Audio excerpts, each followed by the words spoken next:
Like many this week, I was stunned, horrified, and grieved by the assassination of Charlie Kirk. And let me be clear, this is not a political message. To me, Charlie Kirk was not a political figure. He was a brother in Christ.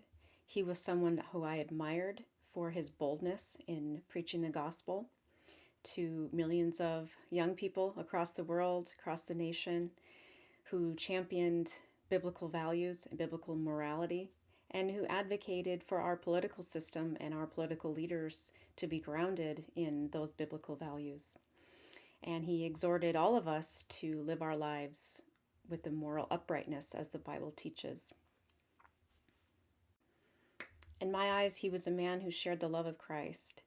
And I know to many he was considered a divisive political figure, and all kinds of lies and twisted statements of his have been put out there to engender a lot of hate towards him and misunderstanding of him.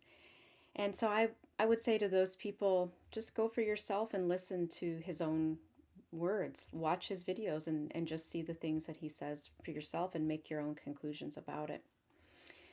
For his beliefs, for his ideas, Charlie was murdered in broad daylight on a college campus for millions to see. And it's heartbreaking. We mourn this loss. We are saddened for his wife and children. And we're reminded of what a sinful, fallen, broken world we live in. And yet God is sovereign.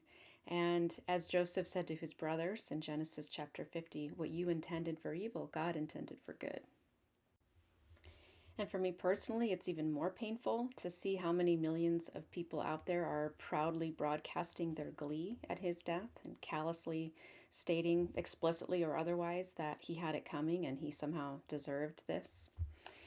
It also gives me a lot of hope to see so many other millions of people coming together as believers in Christ and uniting in our call to be disciples of Christ and to share the gospel as Jesus commanded us to do.